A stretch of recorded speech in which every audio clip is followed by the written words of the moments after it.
Question. What did you see in space? Buddy, brother, friend, comrade. The world is not quite what movies have made it seem. People think you launch a rocket up into the atmosphere and just fly out into the abyss of infinite space. But this couldn't be farther from the reality. Once we go beyond a certain altitude and kind of reach the cusp of our atmosphere, we reach the same barrier time and time again. An impenetrably dense, translucent layer of concrete solid water, of which behind it appears to be a mysteriously dark body of infinite waters that we misinterpret as outer space. It would be through this abyss of water that we could assume the potential to travel to other existing worlds. But without a way through this firmament, we are restricted to fairly limited speculation. It appears as though whatever kind of a god or what have you that created this place did not intend for us to get through that barrier. In the meantime, however, CGI has made for a hell of an illusion of what lies beyond. Shalom. Call halal yamla, YAHAWAH, BAHASHAM, Shai, BAHASHAM, Kokodash. Double honors to the elders and apostles, a great millstone to teach them rule well. Peace and salutation to be told for elect. My brother Tazon coming at you from the Prophets in Babylon camp here in Tampa, Florida. Okay. This lesson's going to be going into the waters above the firmament. Okay, based upon this video with Elon Musk telling you what's really going on. Alright? He's telling you what's really going down. We're trying to get into so-called outer space. Alright? It ain't happening, man. It's not happening. He said out of his own mouth, his words were, whoever created this place, or if there be a God that created this place, or an author or creator, they designed it for us to not get out of it. Alright, because he says what? When they would send rockets up there, it's like a thick, dense, translucent wall that you just bounce off of or run into. Okay? Or you would see, a lot of the times you would see his spacecraft or his aircraft would explode going up there. It would get higher and higher and then it explodes. Alright? It's like it's running into something. And he's attempted it. He truly attempted it. But him saying that alone, that goes to question the moon landing. Do they really have this or that on Mars? Is there even really a Mars, you know? He said it's just above that firmament, above that translucent wall, there's infinite waters, dark waters. Okay? And that's literally what it is. It says it in the scriptures, which we're going to go into. Alright? Because the world has been deceived. Alright? The world believes that there's some cold outer space that you enter into with no oxygen, and when you get up there, if you remove your gear, your head will explode from no oxygen and you'll freeze. It's below freezing temperatures, whatever, man. But really, it's just waters up there. You don't go up there and start floating in outer space. It's an actual body of water. Okay? And when you think about it, all those aspects of outer space is kind of true. You know, it has some truth to it, but it also has its lies.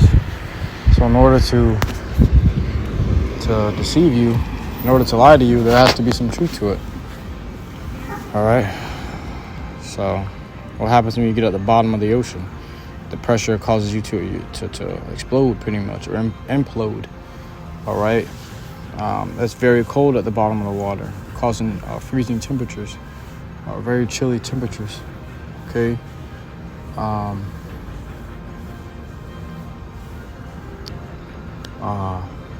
Obviously it's water, so it's going to cause you to float off and drift off, just like they be drifting off in outer space in these movies. The water will have you drifting off underwater, obviously, you know, but it's not in fact an actual empty space that you can travel through with aircraft. It's a dense body of water, many waters, because it says here in Genesis,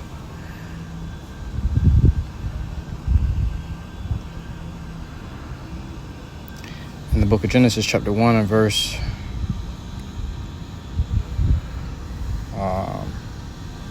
6. And YAHAWASHI said, let there be a firmament in the midst of the waters, and let it divide the waters from the waters. All right. So we start at verse 1. It says, in the beginning, YAHAWASHI created the heaven and the earth. And the earth was without form, void, and darkness was upon the face of the deep. So it started off as just water, right? And the spirit of YAHAWASHI moved upon the face of the waters. And YAHAWASHI said, let there be light. And there was light. Boom. And then came the sun. Then came the stars and the moon. And YAHAWASHI saw the light, that it was good.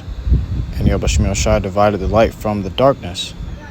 All right. And YAHAWASHI called the light day, and the darkness he called night. And the evening and the morning were the first day. So if you just get a thorough education of the scriptures, like one of these Edomites said, I forget who it was. We'll grab it right now for edification. I think it was Theodore Roosevelt.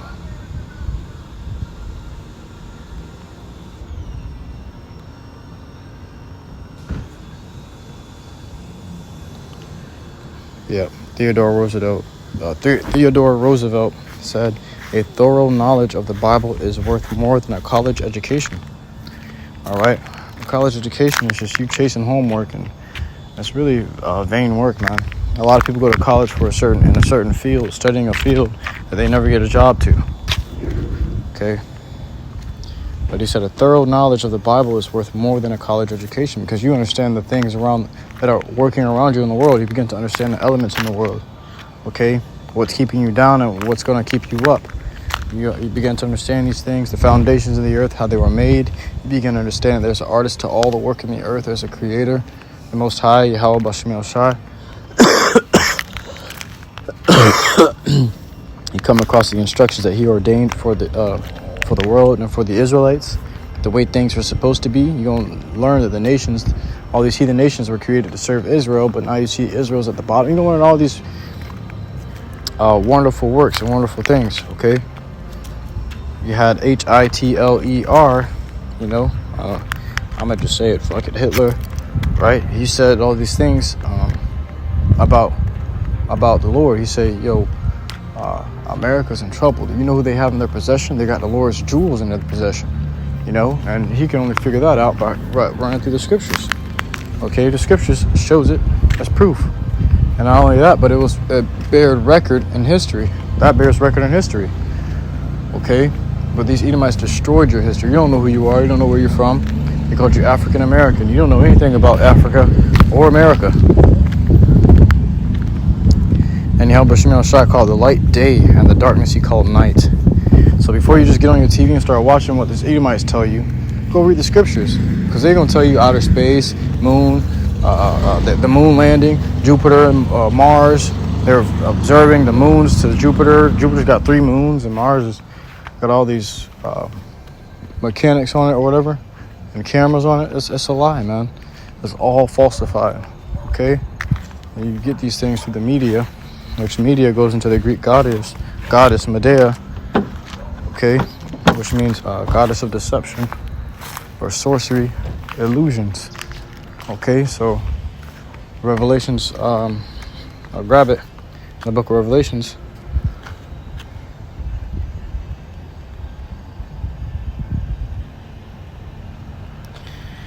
It says, Revelation chapter 18 verse 23, and the light of a candle shall shine no more at all in thee, because the earth is in the rulership of Esau Edom. He can do whatever he want with it and say whatever he want, make it seem like whatever he want, and the people gonna go for it. It says, and the voice of the bridegroom and of the bride shall be heard no more at all in thee. For thy merchants were the great men of the earth, for by thy sorceries were all nations deceived. So by Esau Edom's sorceries were all nations deceived, man. And if we go and grab the definition of the word sorcery,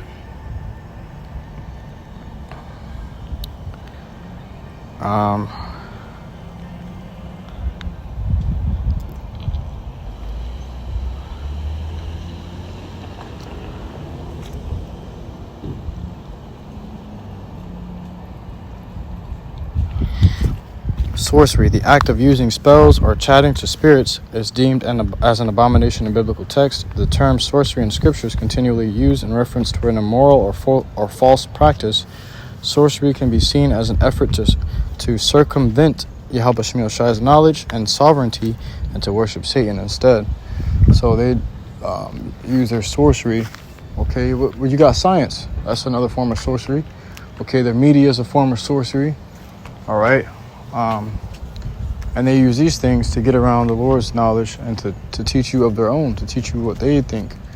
That's where you get Greek mythology. That's where you get all these ideologies and idolatries. You begin to learn about these pagans. Well, their pagan worship, paganism worship. Okay, the gods that the pagans worship, gods that the heathens worship. You begin to learn of all their traditions. All right, and that's what the world is under, is a huge spell. But when the Lord comes, that curtain is going to be pulled over. The curtain that the Edomites casted over the world, that curtain is going to be pulled away, and you're going to see the truth. The truth is going to stand. You're going to realize, damn, my whole principles I've been living by, my whole life has been backwards. Okay, you were taught to think that the so-called Edomites are white people and they're pure, righteous, and holy, and only Edomites getting in the kingdom in heaven. And the black people are the wicked demons of the earth and they're devils, but really they're the true holy people. And these Edomites are actually the devils and the demons of the earth, man. All right.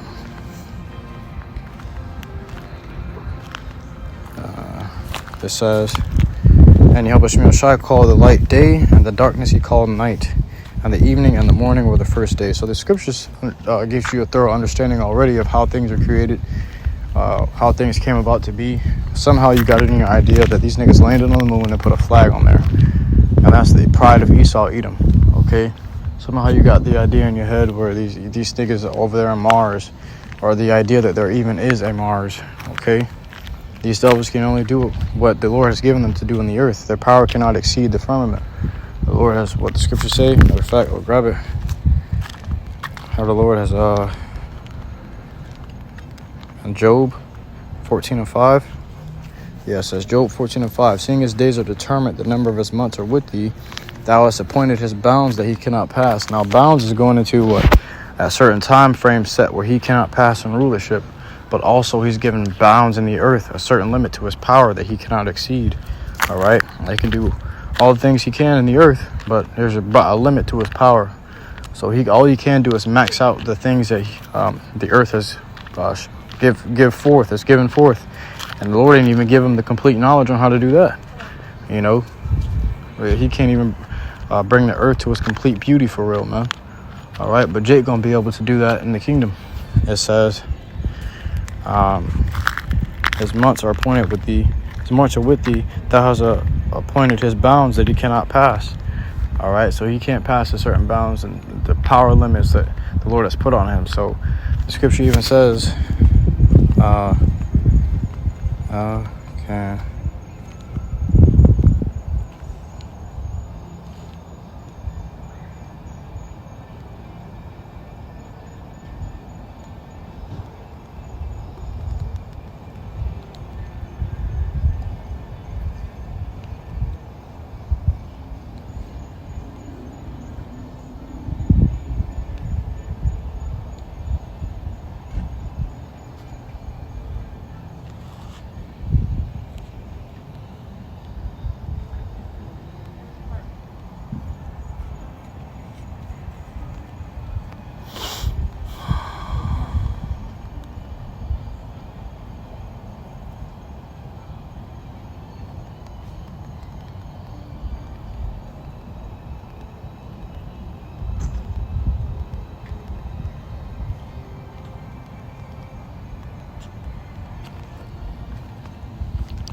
Because the Lord gave Esau an impossible task. Okay. In the book of Jeremiah, chapter 31 and verse 37. This is what the Lord Yahawah says. Only if the heavens above can be measured and the foundations of the earth below be searched out, will I reject all the descendants of Israel because of all they have done, declares the Lord Yahawah. So Esau's been working on that this entire time and making the world think that he has done that, but he cannot deceive the Lord Yahawah. The Lord knows his true works, and he cannot deceive the prophets. The prophets knows his true works, what's really going on. Okay? Scripture say, if it be possible, he shall deceive the very elect. But guess what? It's not possible. All right? So they have been given an impossible task that they cannot complete. All right? That's why they try and try, but to no avail. There was a video where Elon sent a rocket ship up there to explore the height of the heavens. And what happened? You seen a chariot come through and zap it, and then it exploded, man. All right. It says, YAHAWASHI said, "Let there be a firmament." That's why Elon Musk was like, if there's a creator, you know, I'm just roughly paraphrasing what he said, according to the video. You'll see it in the beginning, but he said, if there be a creator, he did not intend for us to get out of this, to get out of this bubble, or to get out of this firmament, to get past this, or to leave the earth. So that statement alone shuts out all the things that America said they've done. All right, all that fake news that Trump be ranting on about. Okay, this such and such comet is going to be here at this day and this time. No, man. You know, it says this devil has practicing something called Project Bluebeam. So beware of those things. You know, do not be deceived. And YAHAWASHI said, "Let there be a firmament in the midst of the waters, and let it divide the waters from the waters." Esau is ruled through his deception and his sorceries. You got to be able to see through those things. All right. And YAHAWASHI said, "Let there be a firmament," okay, which is like a barrier. It says, "In the midst of the waters, and let it divide the waters from the waters." So the waters in the earth is divided from the waters in the heavens. All right, that's that firmament that Elon Musk can get past with his SpaceX. That these devils rocket ships can't get past, that they keep sending up. They keep sending up there, yet it does not return. All right, or it returns destroyed. You know. But it says right here, "And let it divide the waters from the waters." And YAHAWASHI made the firmament and divided the waters which were under the firmament from the waters which were above the firmament. And it was so. So this is what Elon Musk has discovered. He discovered the firmament when he tried to get up there. And YAHAWASHI called the firmament heaven. All right, and the evening and the morning were the second day. And that's it, man. All right. And YAHAWASHI said, "Let the waters under the heaven be gathered together unto one place, and let the dry land appear." And it was so. So the waters under the heaven is clearly here in earth. Okay? So there's waters under and waters above. That goes to show you, there's your answer there, man. All right? Truly, it was a quick lesson. Was edifying to you. Until next time, I do say shalom.